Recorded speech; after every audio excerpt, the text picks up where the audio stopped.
Senhoras e senhores, boa tarde. Boa tarde a todos e a todas. Queremos retomar agora as nossas atividades do ciclo de palestras da JUF, Transição de Regimes Previdenciários à Lei 12.618 de 2012 e suas implicações. Gentilmente gostaria de lembrá-los de colocarem seus celulares no modo silencioso. E também lembrar que estamos transmitindo ao vivo as palestras no canal do YouTube da JUF, YouTube a JUF, e na página da JUF, ajuf.org.br. Dar as boas-vindas aos internautas que nos acompanham também nesse período da tarde. Passaremos agora ao terceiro painel. Ele tem o tema Migração e Adesão à FUNPRESP-JUDE, Risco de Judicialização. Nosso palestrante já foi procurador-chefe da Fundação Cultural do Estado do Pará, procurador autárquico do Estado do Pará, foi advogado da Petrobras, palestrante da Escola de Governo do Estado do Pará, palestrante da Universidade Petrobras, no Rio de Janeiro. Quero convidar a fazer uso da palavra e fazer a sua exposição o excelentíssimo senhor juiz federal Rodrigo Mendes Cerqueira.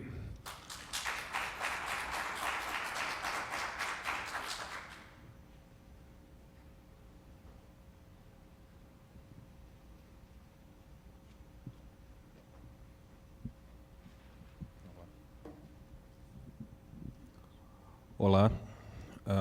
Antes de iniciar a nossa exposição, pedir desculpas pelo atraso. Eu sei que nós passamos um pouquinho da hora, então espero que vocês possam relevar esse evento.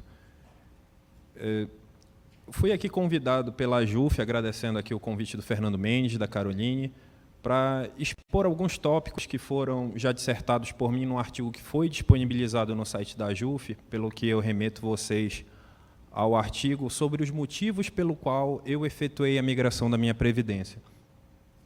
Eu acredito que, como economista, nós somos excelentes juristas. E a própria forma pelo qual nós estamos expondo esse painel mostra uma mania que nós temos de buscar segurança jurídica, questionar aspectos legais sobre o problema da migração, quando que, na verdade, diversos outros aspectos econômicos, políticos, também devem ser levados em consideração. Eu teria direito de me enquadrar no regime antigo, no regime próprio pelas regras antigas, mas eu optei por migrar, assim como quase todos os outros expositores. E é exatamente por isso que nós estamos aqui, para conversar sobre quais foram os motivos que levaram a diversos participantes a migrarem para o FUNPRESP.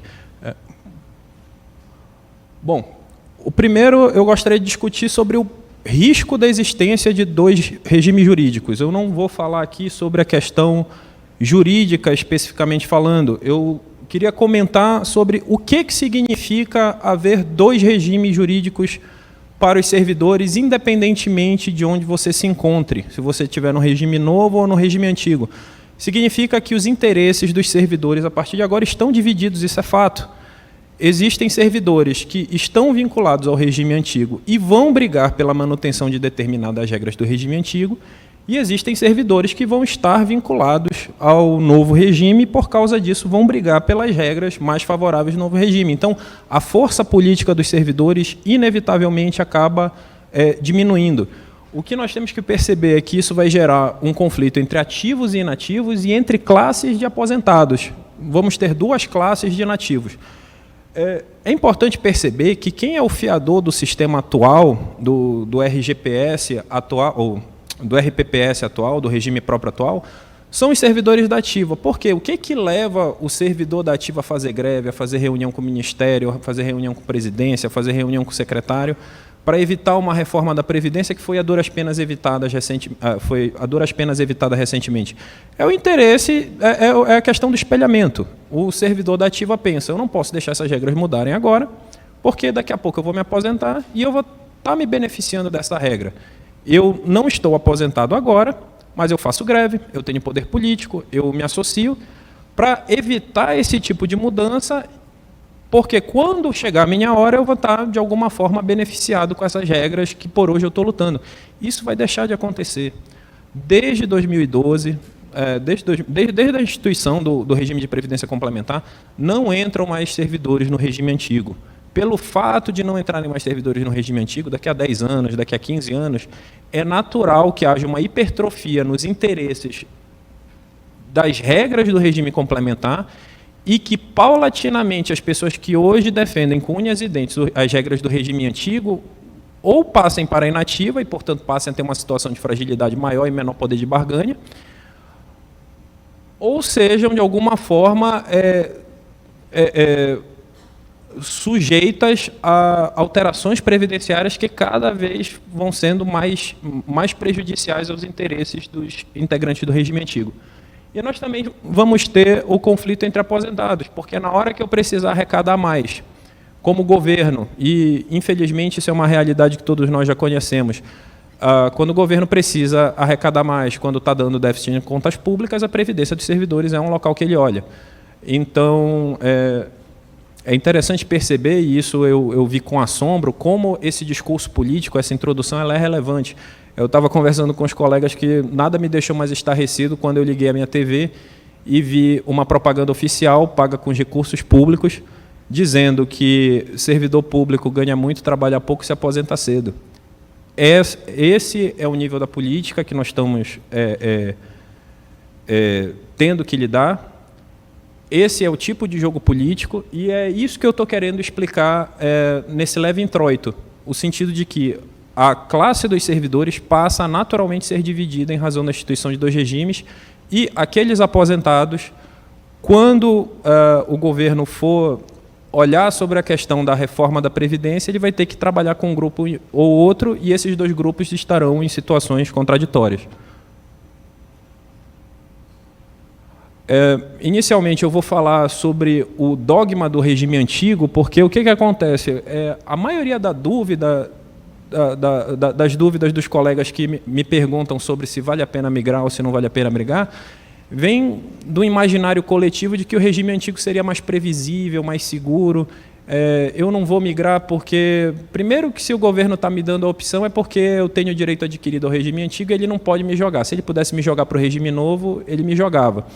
Então, essa inovação ela nunca vai vir para o bem. Eu vou ficar no meu círculo de conforto, eu vou ficar no meu, na zona de conforto que eu estou e vou continuar no regime antigo. Mas isso não é bem assim. A gente acha que tem mais segurança, mas não é isso que está acontecendo historicamente.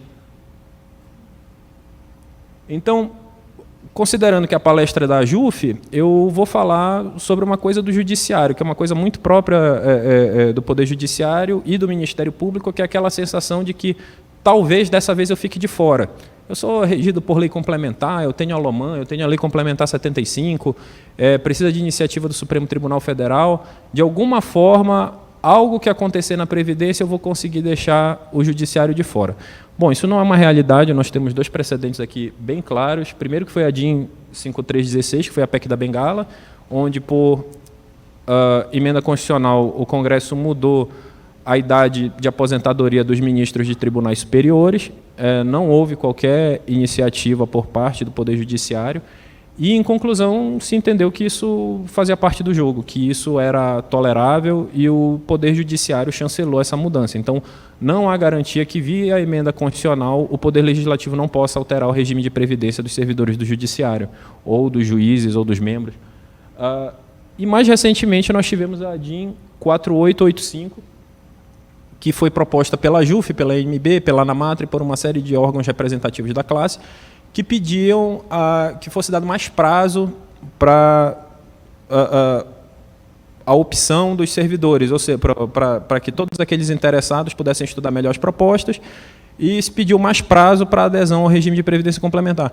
O Supremo Tribunal Federal negou, mas os argumentos utilizados em plenário são bastante preocupantes. Primeiro que ficou bem claro que era uma regra de iniciativa do Poder Executivo por lei ordinária, não foi nem emenda constitucional, que era assim aplicável ao Poder Judiciário. Então, se vocês, de alguma forma, tinham uma sensação de que o Poder Judiciário ou o Ministério Público poderia ficar de fora desse tipo de reforma de previdência, isso me parece muito remoto. Isso não é uma garantia que vocês tenham na mão na hora de tomar a decisão de vocês. Outras fragilidades do regime geral pela regra antiga. Nós já tivemos precedentes de redução nominal dos valores dos vencimentos recebidos pelos membros ou pelos servidores aposentados. O primeiro foi o recurso extraordinário 609-381 de Goiânia, onde se julgou se a PEC se a emenda constitucional que instituiu o teto unificado ao funcionalismo público era imediatamente aplicável e se as pessoas que recebiam, de alguma forma, proventos de aposentadoria a partir de regras vigentes à época, poderiam ter seus vencimentos reduzidos. E o entendimento do STF é que sim, isso era uma possibilidade. Então, a partir desse precedente, o Supremo Tribunal Federal disse que, por critérios de moralidade, por critérios de legitimidade do salário do servidor público, era possível sim que uma emenda constitucional posterior reduzisse o valor nominalmente recebido. Atualmente nós temos um teto de R$ 33 mil, então, se eventualmente você tivesse se aposentado com regras válidas, com regras calculadas a partir de critérios contributivos e que lhe dessem, por exemplo, uma aposentadoria de 36, você ia perder essa aposentadoria mesmo já tendo adquirido-a. Isso é importante. Via de regra, nós pensamos como a jurisprudência tradicional do Supremo Tribunal Federal é no sentido de que não há direito adquirido a regime jurídico, mas a partir do momento que eu reúno todas as condições de gozar do benefício, eu teria aquilo como direito adquirido, o que foi desrespeitado nesse precedente. E o outro precedente foi a taxação dos inativos. Gente, por mudança de uma palavra na Constituição Federal, a inserção da palavra solidários, se admitiu que os inativos fossem taxados. Isso equivale, a meu ver, a uma redução nominal do valor do valor do provento de aposentadoria. Então, nominalmente, os aposentados tiveram que pagar, a título de contribuição previdenciária, 11% a mais do que eles pagavam anteriormente. Na verdade, eles eram isentos. Mas ficou bem claro que é possível, por formas indiretas, afetar o rendimento de quem já está aposentado. Então, o regime antigo ele não é tão seguro quanto a gente pensa que ele é. Tivemos precedentes de redução nominal dos valores, tivemos precedentes de tributação exclusiva para inativos com mudança de uma palavra na Constituição Federal. Então, se vocês, de alguma forma, estão se ancorando na decisão de vocês em maior segurança, não é isso que efetivamente está acontecendo. E nós temos um movimento recente de aumento das alíquotas de contribuição. Então, como é de ciência de vocês, a alíquota foi majorada para 14% recentemente, o que foi suspenso pelo ministro Lewandowski em medida liminar no Supremo Tribunal Federal, mas há um intento muito grande de majorar essa alíquota. E se essa alíquota for majorada, ela vai valer para os ativos e para os inativos, que na prática vão experimentar uma redução nominal dos seus proventos. Regras de paridade e integralidade. Outra coisa que, se vocês estiverem pensando e botando na mesa como algo que dê conforto para ficar no regime antigo, eu acredito que vocês têm que rever o conceito, porque essas verbas, a quebra da paridade, a quebra da integralidade está sendo sistematicamente proposta pelo governo para todas as categorias. Eu estou aqui compartilhando a minha experiência de advogado da Petrobras. Na Petrobras nós tínhamos dois sistemas, o sistema de benefício definido, de contribuição definida. O de benefício definido é muito parecido com o que nós temos hoje em dia no serviço público do regime antigo. Você se aposenta e você tem uma paridade com o pessoal da ativa. O que acontecia na prática? Acontecia que na prática o pessoal da ativa, os funcionários, os servidores da Petrobras, eles entravam em greve, pressionavam por melhores salários, e o que a empresa fazia? Como é que ela contornava o problema do pedido de reajuste? Porque para cada centavo que ela desse para os funcionários da ativa, ela ia ter que dar para o pessoal da inativa. Então, o que a empresa fazia? Ela fazia promoções incondicionadas. Em outras palavras, eu era advogado na Petrobras, salvo engano, eram 25 níveis de advocacia, é uma carreira estruturada de forma diferente. Eram 25 níveis para ser advogado da Petrobras. Se eu me aposentasse como advogado nível 15, eu não iria progredir na carreira, mas todas as vezes que o advogado nível 15 aumentasse o seu salário, eu ia ter o aumento da minha aposentadoria. O que a empresa fazia? Ela não dava reajuste para os funcionários que estivessem no nível 15, mas ela dava 3 níveis. Então, quem estava no 15 ia para o 18. Com isso, ela resolvia o problema da greve, ela resolvia a negociação coletiva com os servidores que estavam na ativa e burlava a regra da paridade da inativa. E essas verbas também, quando são indenizatórias, quando são bônus, via de regra, eles também não vão para a aposentadoria. Então, está burlada também a regra da integralidade. Eu vou dar aqui alguns exemplos. Nós temos as verbas indenizatórias, que o caso mais comumente citado aqui é o auxílio moradia dos magistrados e dos membros do Ministério Público, que são pagos somente para as pessoas que estão na ativa e que não são incorporados para a inativa, ou seja, não servem nem para paridade e nem para integralidade. Nós temos as verbas privadas, que seriam os honorários da AGU, que são uma inovação, que também não vão para as pessoas que já estão aposentadas. Nós temos adicionais e gratificações, eu citei aqui a HJU, mas são inúmeras. Nós temos para basicamente todas as categorias do Serviço Público Federal as verbas pro labore, que são os bônus de produtividade, e que são, a meu ver, formas de burlar a paridade e a integralidade, são vantagens que são dadas somente para as pessoas da ativa e não se estendem aos inativos. E as promoções incondicionadas, que era o que a Petrobras fazia, aumentava o nível funcional de cada um dos funcionários, ou cada um dos servidores, sem que tal benefício fosse igualmente repassado aos aposentados. Aqui são alguns recortes de jornal de notícias todas do último ano, tudo bem? Então não é nada antigo, todas essas notícias são algo que vocês vão ver no jornal com relativa facilidade. O governo deve aumentar bônus dos auditores da Receita de R$ 3.000 para R$ 4.500 por mês. Pode, por favor, passar? Aí aqui é uma tabelazinha de como está a remuneração de diversos servidores públicos atualmente. Os auditores fiscais da Receita Federal, eles estão numa situação um pouquinho mais confortável do que os outros, eles estão com um vencimento de 19 mil, mas eles estão recebendo bônus de eficiência de R$ 3.000. Agora vamos olhar para as outras categorias. Analista de infraestrutura do DENIT, as gratificações e os bônus são R$ 7.800, enquanto que o vencimento é 4. Então, 2/3 do salário desse servidor, 2/3 do vencimento desse servidor é de verba indenizatória, de gratificação, de algo que não respeita a paridade, não respeita a integralidade.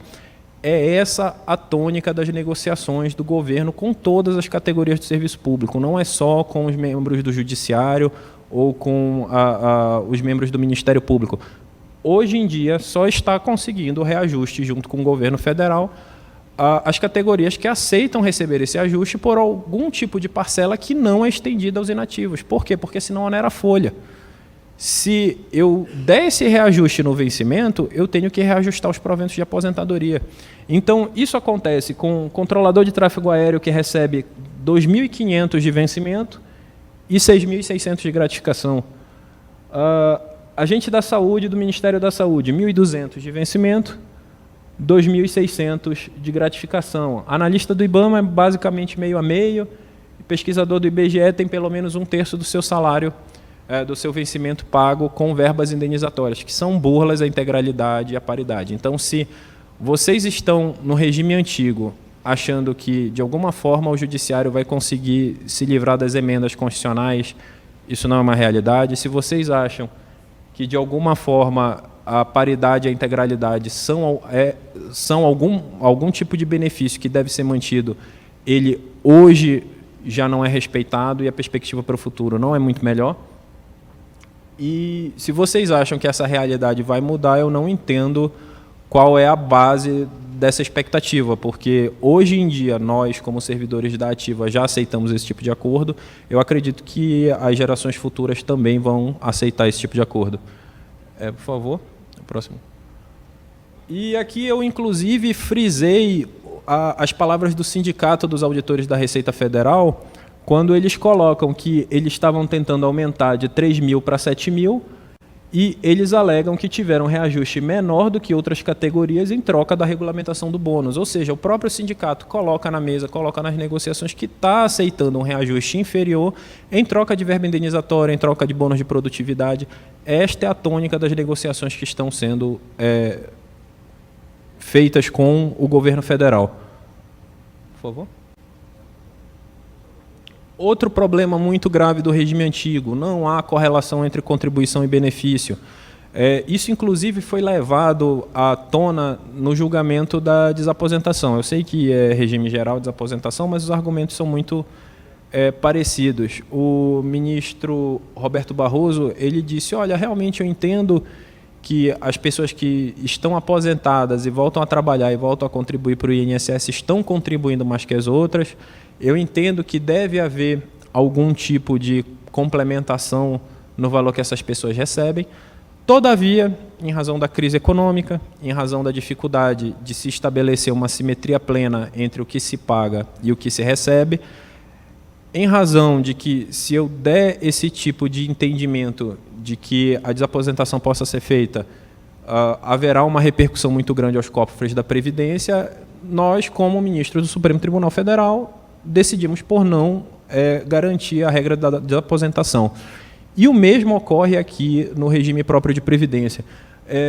Mais uma vez, a alíquota de 14% ela está suspensa, mas ela indica a tônica das negociações com o governo federal, ela indica a tônica de onde a política e onde a reforma da Previdência está indo.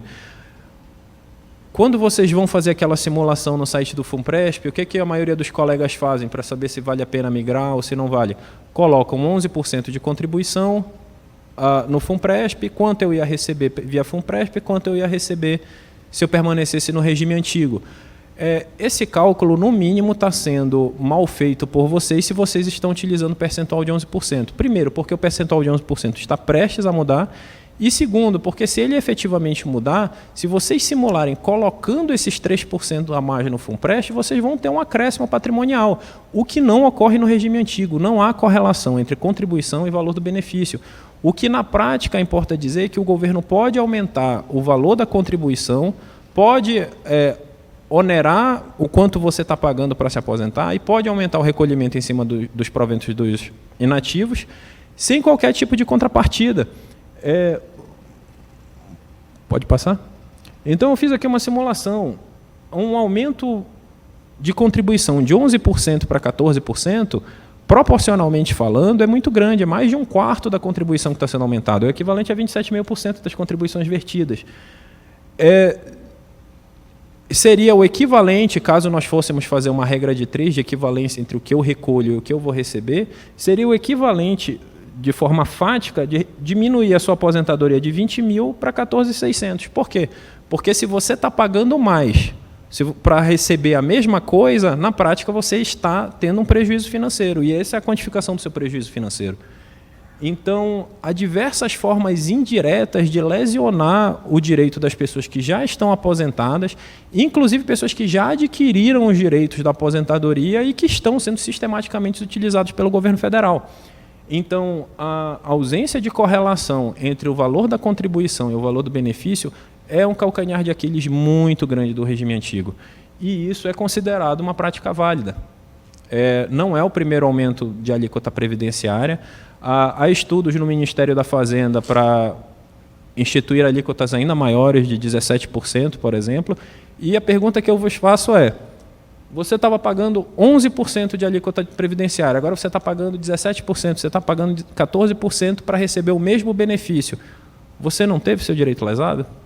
Então, qualquer regime que implanta uma técnica de remuneração que é dissociada do valor que eu contribuo para o valor que eu recebo, ele dá aso a um mau uso político, a um mau gerenciamento político e desvio das verbas da Previdência para outras finalidades públicas. Não estou dizendo que é qualquer outro tipo de desvio, mas você está pagando como servidor uma contribuição que é do seu interesse, que volte diretamente para você, o que não está acontecendo.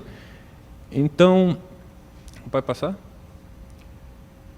Nós também temos um precedente muito perigoso, que foi o precedente das regras de transição apreciadas na ADIM 3104, no sentido de que não há direito adquirido sequer para regras de transição. Em outras palavras, existiam os servidores que já estavam no serviço público antes de 98, que, quando veio a emenda constitucional número 19, acredito, em 98 tiveram uma regra de transição específica, e que depois, 5 anos mais tarde, teve outra reforma da Previdência e mudou-se a regra de transição e o Supremo Tribunal Federal entendeu que isso era válido.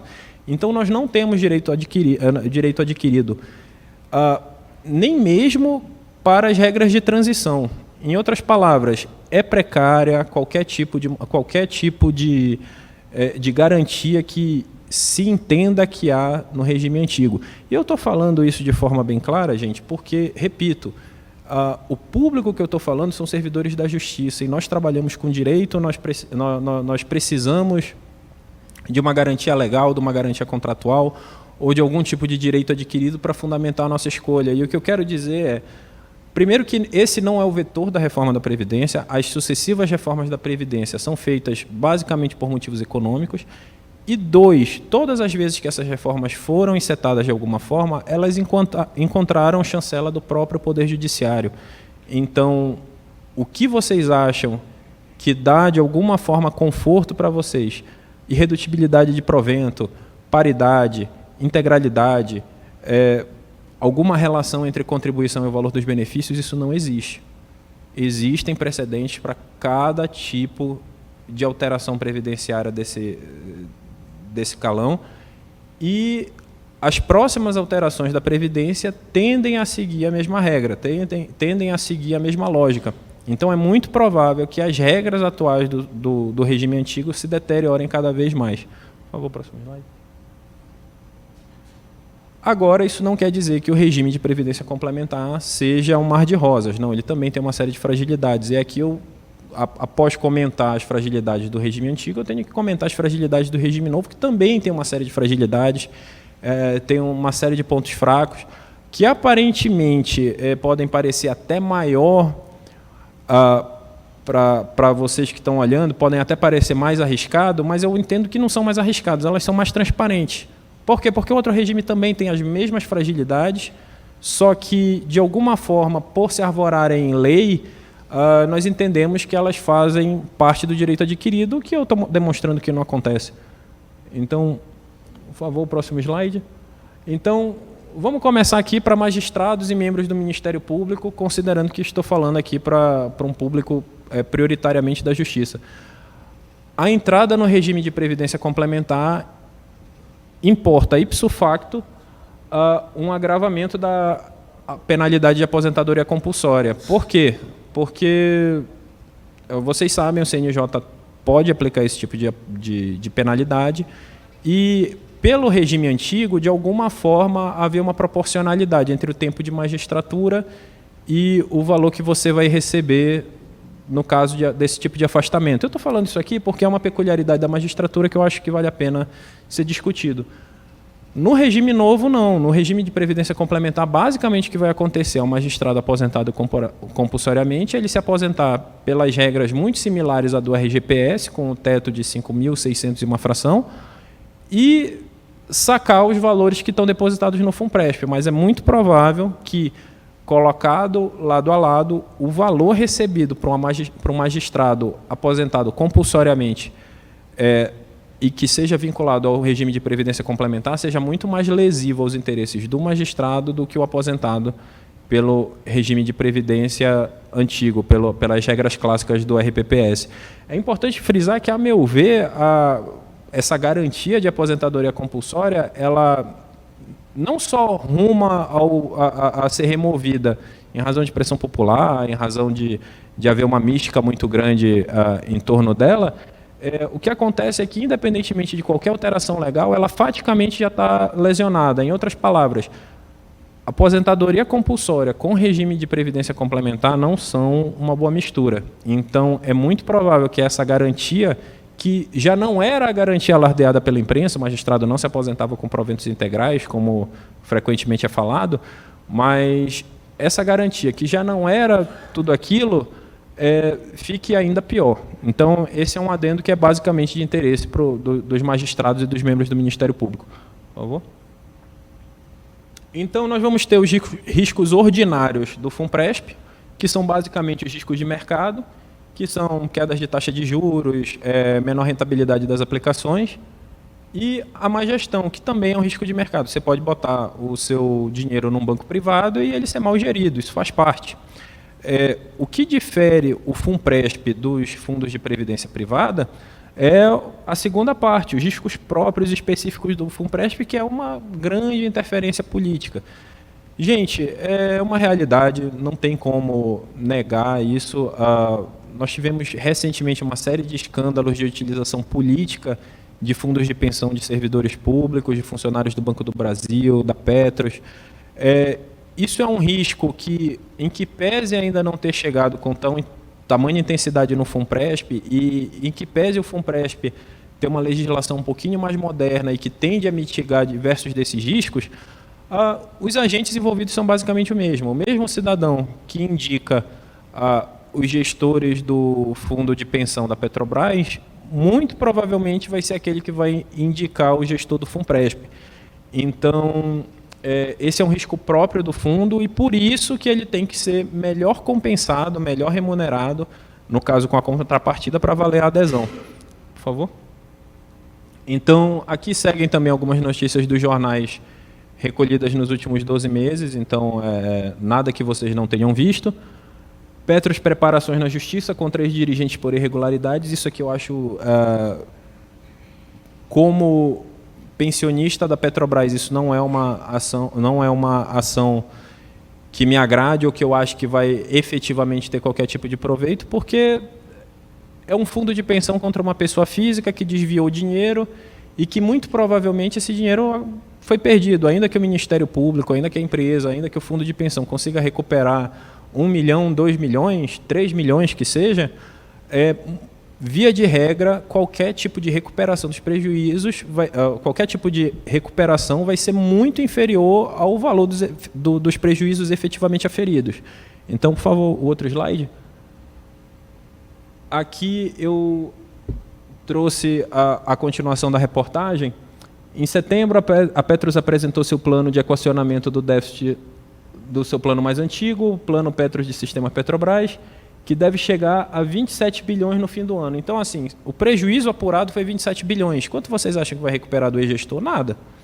Se recuperar 10 milhões porque achou uma conta na Suíça ou algo do gênero, isso já é muito, mas proporcionalmente para o valor do prejuízo aferido é muito pouco. Então, basicamente, prejuízos tidos por má gestão serão suportados pelo fundo. Não tem para onde correr. Isso importou, inclusive, num desconto de aproximadamente 20% do valor que recebia as pessoas que já estavam aposentadas pelo Petros. Por favor. E aqui, continuação do mesmo discurso. O PF faz nova investida contra fraudes no Postales. Pode mudar? Fraude em fundos de pensão já é paga por servidores, isso é a Operação Greenfield. Por favor. Suspeita de fraude de 8 bilhões e um déficit calculado de 50 bilhões. Gente, déficit calculado de fundo de pensão no valor de 50 bilhões não tem pessoa física que pague. Então, as fragilidades do regime antigo já foram expostas. Eu estou aqui expondo as fragilidades do regime novo, que também não é um mar de rosas. Ele tem uma interferência política, isso é uma realidade. Essa interferência política já trouxe efeitos deletérios a diversos outros fundos de pensão, e quando esses efeitos deletérios surgem, não há muita coisa que possa ser feita. Eventual ação de recuperação dos valores desviados, elas tendem a ser infrutíferas. Por favor. E aqui eu vou falar sobre o tamanho do problema da previdência privada. Eu vou usar aqui o exemplo do Banco do Brasil. O Banco do Brasil, a previdência dos funcionários do Banco do Brasil é a Previ. Nós temos, de funcionários ativos no Banco do Brasil, cerca de 100 mil funcionários. E nós temos de pensionistas cerca de 100 mil inativos também. E qual é o tamanho das instituições? A Previ tem 170 bilhões em caixa. O valor de mercado do Banco do Brasil é 80 bilhões. A Previ ela vale mais do que 2 vezes todo o Banco do Brasil. Em outras palavras, se tiver desvio na Previ, o Banco do Brasil não tem como socorrer. Qualquer desvio mínimo que seja na Previ importa num prejuízo absurdo para o Banco do Brasil. E quais são os números do FUNPRESP? Está ali do lado. A Previ ela tem 100 mil ativos, certo? Tem 100 mil pessoas atualmente trabalhando e vinculadas na Previ. No Executivo, nós temos 2 milhões de servidores públicos, sendo que, em somente 5 anos de vigência do plano, né, agora 6, nós temos 60 mil participantes no FUNPRESP-ESE. Em outras palavras, é muito provável, a Previ é o maior fundo de pensão do Brasil. Não existe nenhuma instituição financeira que faça gestão de um fundo de pensão maior que a Previ. A Previ é o paradigma maior que nós temos aqui no Brasil.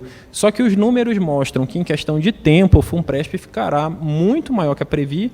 E aí a pergunta que eu vos faço é: se há ingerência política na nomeação de ministérios que têm recursos ínfimos, que se há ingerência política na nomeação de gestores de empresas estatais que não valem 50 bilhões, não valem 100 bilhões, qual é o nível de interferência política que vocês acham que haverá num fundo que tem 500, 600, 700 bilhões de reais?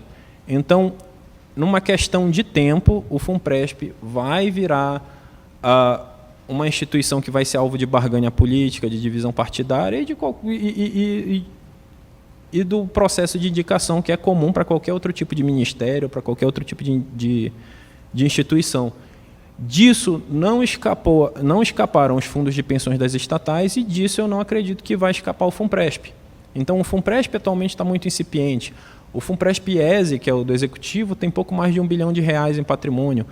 O do Judiciário tem 10 vezes menos esse valor, porque o do Judiciário é uma criança comparada ao do Executivo. Mas isso é uma questão provisória, isso é o momento de instituição, o momento que nós estamos hoje. A perspectiva para o futuro é que esses fundos fiquem muito grandes e fiquem fundos bilionários, talvez até trilionários. Então, há um risco de ingestão política muito forte nesses fundos. E aí, considerando que nós estamos falando de direito, nós estamos falando de segurança jurídica, e é sobre isso que eu estou aqui conversando com vocês, para tentar saciar um pouco essa nossa necessidade de segurança jurídica, eu vou, mais uma vez, conversar sobre o que está incipiente, o que está precário no FUNPRESP. Atualmente, quando você vai fazer seus cálculos, nós estamos pagando 7% de taxa de carregamento, eu sou filiado ao FUNPRESP, eu pago 7% de taxa de carregamento nos aportes que eu faço e não pago taxa de administração anual. Ou seja, se eu for fazer uma previdência privada, é muito comum no Banco do Brasil, no Itaú, ou em qualquer banco privado que eu vá, eu fazer um aporte, tem um desconto e tem, além desse aporte, desse desconto, tem um desconto anual. Ou seja, todo ano tira 1%, 2% do valor do saldo constituído. Não é como ocorre no FUNPRESP, mas não é uma imposição legal. Isso está previsto tão somente no regulamento do FUNPRESP. Em outras palavras, uma mera alteração regulamentar pode botar a perder todos esses direitos aqui. Então, o valor que eu pago de taxa de administração e taxa de carregamento é precariamente prevista no regulamento. O tempo de carência para retirada de contrapartida também é previsto tão somente em regulamento, não há disposição legal. Esse tempo para retirada de contrapartida funciona da seguinte forma: atualmente eu sou juiz federal. Se eu desejo sair da justiça, se eu peço exoneração, se eu vou advogar, se eu vou fazer qualquer outra coisa na minha vida, eu quero viver como professor, eu tenho o direito de pedir o saque das minhas contribuições do FUNPRESP. Todavia, as contrapartidas da União, elas só serão sacadas se cumprido um prazo mínimo de carência. Salvo engano, com 5 anos eu posso sacar 10%, com 10 anos eu posso sacar 20%, até muito próximo da integralidade com mais de 30 anos de FUNPRESP. Só que, independentemente de ser boa ou ruim, tal garantia, ela é prevista tão somente em regulamento. Então, isso eu também não posso contar nos meus cálculos. O valor mínimo de benefícios por morte é uma das seguranças que os filiados ao FUNPRESP têm, no sentido de que, se essa pessoa morrer prematuramente, se essa pessoa tiver qualquer tipo de acidente prematuramente, os seus pensionistas não vão receber tão somente o saldo do fundo de pensão. Eles vão receber o saldo, logicamente eles vão receber o saldo, mas se o valor não for pelo menos 5% da sua renda estimada ou 5% do valor das suas contribuições projetadas, o FUNPRESP ele vai cobrir essa diferença. Em outras palavras, os seus dependentes podem receber um pouquinho a mais no FUNPRESP do que, pela regra de morte, do que eles receberiam do simples saque do saldo que está depositado na sua conta. Mas essa garantia também é muito incipiente. As garantias por morte do FUNPRESP, elas são todas previstas em regulamento. Os valores e os percentuais são passíveis de alteração por mera deliberação da diretoria e votação do novo estatuto. Não, pode voltar. O benefício vitalício e a tábua de mortalidade. Como é que funciona quando a pessoa chega na idade de se aposentar? Quando ela chega na idade de se aposentar, ela vai ao FUNPRESP, dá entrada no seu pedido de aposentadoria, e o FUNPRESP basicamente abre duas opções para ela. A primeira é, ou você saca todo o valor que está aqui depositado, e a segunda é, você deixa o seu valor depositado aqui, e nós vamos lhe pagar um determinado valor fixo mensal, que se você morrer mais cedo, é lucro nosso, ou seja, você deixou todo o valor aqui por uma renda vitalícia, mas morreu muito cedo, então, na prática, você não sacou todo o valor que estava depositado e isso se reverte ao FUNPRESP, ou o que geralmente o aposentado espera é sobreviver mais do que a média dos demais aposentados e mesmo com 100, 102 anos, continuar recebendo o valor do benefício. Só que esse benefício é estipulado a partir de uma tábua de mortalidade. A média de sobrevida do aposentado ela é calculada a partir de critérios técnicos das agências reguladoras, das agências reguladoras que regulam esse ramo de previdência e, diferentemente do que ocorre com os servidores públicos do regime antigo, que tem datas legais, 60 anos, 65 anos, isso não ocorre no FUNPRESP. E também é uma dependência das regras do INSS, não porque elas atualmente sejam aplicadas, mas é porque, num futuro não muito distante, há uma tendência de aproximação entre as regras do regime próprio e as regras do regime geral. Por favor. Problemas legais futuros também do FUNPRESP. Há um risco de unificação dos regimes. Mais uma vez, aquela segurança que nós queremos ter como membros do Poder Judiciário, no sentido de que não, tem muita ingerência política, mas eu vou ter o FUNPRESP judiciário e, de alguma forma, eu posso ficar de fora dessa mudança, ela também não procede. Por quê? Suspensão de liminar 1045 do STF, o caso do Rio Grande do Sul. O Rio Grande do Sul foi um estado que instituiu o regime de previdência complementar a partir de um único fundo, não há 3 fundos como existe na União, foi instituído um único fundo. Houve uma discussão judicial, inicialmente o Tribunal de Justiça do Rio Grande do Sul disse que isso seria inconstitucional, porque tiraria a autonomia do Poder Judiciário de gerir seu próprio fundo. A ministra Carmen Lúcia, por meio da suspensão de liminar número 1045, entendeu que isso não há exaurimento do mérito, na verdade ela foi até bastante sucinta na decisão dela, mas ela deixou bem claro que pelo menos liminarmente, ela não veria nenhum problema com isso. Então, o Rio Grande do Sul é um estado que só tem um fundo. Há o risco de unificação dos 3 FUNPRESPs. Na verdade, o FUNPRESP LEGE, o do Legislativo, ele já basicamente está fundido com o Executivo, o regulamento é o mesmo. E já há projetos de lei para extinguir a tripartição dos fundos. O benefício especial e as incertezas, isso já foi conversado pelos colegas da parte da manhã. Tem a discussão sobre se o vínculo seria contratual ou estatutário, se é direito adquirido ou não, mas efetivamente não temos como dar uma perspectiva do futuro. Na prática, todas essas previsões elas serão rechaçadas ou acolhidas pelo Supremo Tribunal Federal, que vai dar a última palavra sobre a natureza desse benefício especial. E 3, a competência para julgar ações contra o FUNPRESP, Justiça Federal e Justiça Estadual. Nós tendemos a entender que faz parte da Justiça Federal. Eu particularmente, entendo que é de competência da Justiça Federal julgar as relações entre os associados do FUNPRESP, os vinculados ao FUNPRESP e o próprio fundo, mas os termos da lei que instituem o FUNPRESP como uma instituição privada podem dar aso a uma discussão futura. Então, é complicado. Na lei de instituição do FUNPRESP diz que ele é instituição privada, e eu acredito que esse entendimento não vai prevalecer, eu acredito que não inclusive inconstitucional da forma que a Constituição coloca. Me parece bem claro que seria um regime público, mas é uma dúvida que nós temos. Eu não tenho como adiantar nenhum posicionamento. Inclusive, os empregados do FUNPRESP, eles são seletistas, eles têm um vínculo próprio, eles não se enquadram como empresa pública, então talvez isso seja uma discussão futura. Acredito que vai continuar na Justiça Federal, mas isso não é uma certeza. Por favor, o slide. Então, ponderando os riscos dos regimes novo e antigo, eu fiz a migração. E por que eu escolhi migrar? Como forma de diminuição de risco. Como muitos outros colegas aqui já conversaram, a situação ela é bastante imprevisível. Nós não temos como dizer qual é o regime melhor, qual é o regime pior, para onde está arrumando a Previdência e quais são as alterações que são feitas. Então, na via das dúvidas, eu prefiro ficar com o meu dinheiro. E é essa a grande vantagem, a meu ver, do regime de previdência complementar. Você não é obrigado a aderir ao FUNPRESP. Você pode simplesmente deixar de contribuir 11%, ou talvez até 14% no futuro da sua folha de pagamento e ficar com esse dinheiro. Talvez seja mais prudente você fazer um investimento privado com ele. Nós temos a possibilidade de cortar relacionamento com o governo a qualquer tempo. Isso vale ouro para mim. Por quê? Porque o governo ele é um agente que, além de ineficiente, ele é um agente conflitado. Em outras palavras, ele não está gerindo o FUNPRESP necessariamente.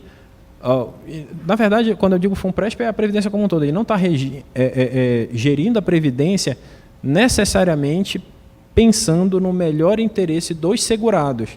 Ele pensa em interesses macro, ele pensa em saúde, ele pensa em educação, ele pensa em uma série de coisas que pesam na hora de se tomar uma decisão governamental. E eu acho que o maior exemplo disso é a desvinculação de receitas da União, que efetivamente, ativamente, tira dinheiro da Previdência dos servidores e coloca à disposição do governo para pagamento de dívida pública, para investimento em saúde, para investimento em educação. Então, a partir do momento que o meu gestor está tirando dinheiro do meu fundo ou das minhas contribuições para pagar outras prioridades, eu tenho um gestor conflitado. Então, a melhor postura diante de um gestor conflitado é a distância. Isso é uma forma de abrandar riscos. Então, eu acho que a possibilidade de cortar relacionamento com o FUNPRESP, cortar relacionamento com o regime antigo a qualquer momento e simplesmente pedir para ficar com o meu dinheiro é a melhor solução, foi o que eu decidi para mim. Por favor, o próximo slide. E, para finalizar, eu gostaria de dizer quem eu acredito que deve pensar com um pouquinho mais de carinho a situação da migração para o FUNPRESP. São as pessoas que estão nas duas pontas. Tanto os muito novos, por quê? Porque os muito novos, quando eles forem se aposentar, o sistema já vai estar falido, muito provavelmente as regras vão ter sido drasticamente alteradas. E o outro grupo é um grupo que, via de regra, não pensa em migrar, que é o grupo das pessoas mais antigas. Quem recebe abono de permanência, quem já tem cerca de 65 anos, quem quer continuar trabalhando no Poder Judiciário até a aposentadoria compulsória, até chegar nos 75 anos, vale a pena dar uma olhada nas regras de migração. Por quê? Porque se o seu benefício especial for muito próximo do que você receberia passando para a inativa, às vezes é melhor receber via benefício especial. Por quê? Porque o benefício especial muito provavelmente não vai pagar contribuição previdenciária, então você vai ter uma regra de tributação mais benéfica. Em outras palavras, eu estou atualmente como juiz, se eu fosse me aposentar hipoteticamente com 25 mil reais. Entre receber 25 mil reais do regime próprio pela regra antiga e 25 mil reais por benefício previdenciário, por benefício especial, é melhor receber por benefício especial, porque eu vou estar recebendo 11% a mais. Então, o valor nominal do que cai no meu bolso é maior. Eu também vou ter reajuste desses benefícios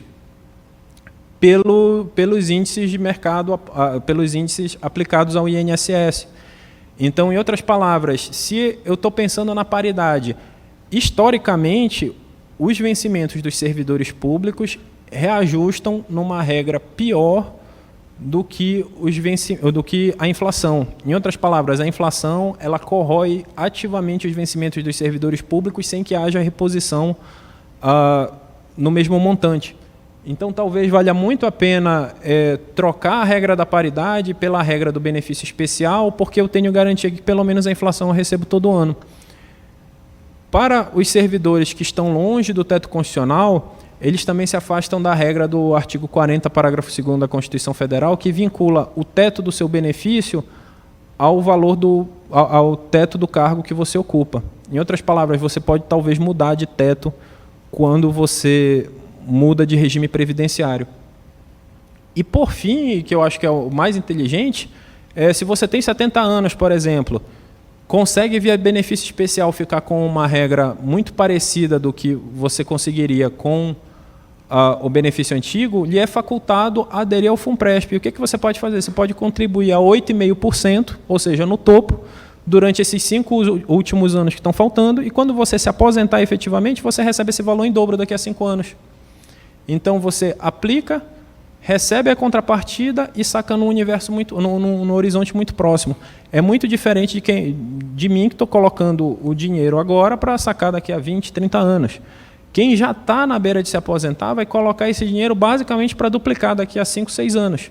Então, as pessoas que estão nos dois extremos, a meu ver, todo mundo tem que pensar sobre migrar, todo mundo tem que pensar os prós e os contras, mas 2 grupos que eu acredito que serão beneficiados pelas mudanças, pela migração que pode ser feita até o final do mês, são os recém-entrados, ou seja, quem entrou menos de 10 anos antes da instituição do regime de previdência complementar, e os mais antigos, tanto por benefício fiscal diferenciado, quanto por reajuste via inflação, quanto pela possibilidade de sacar os valores do FUNPRESP aportados em dobro.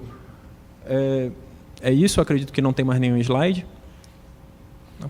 Então, gente, era isso que eu tinha para falar. Eu vim falar sobre os riscos da Previdência, mas, repito, os motivos completos que justificaram a minha migração estão previstos, estão todos redigidos num artigo que foi publicado no site da AJUF. Então, para quem tiver interesse, pode procurar a AJUF. Muito obrigado. Boa tarde para vocês.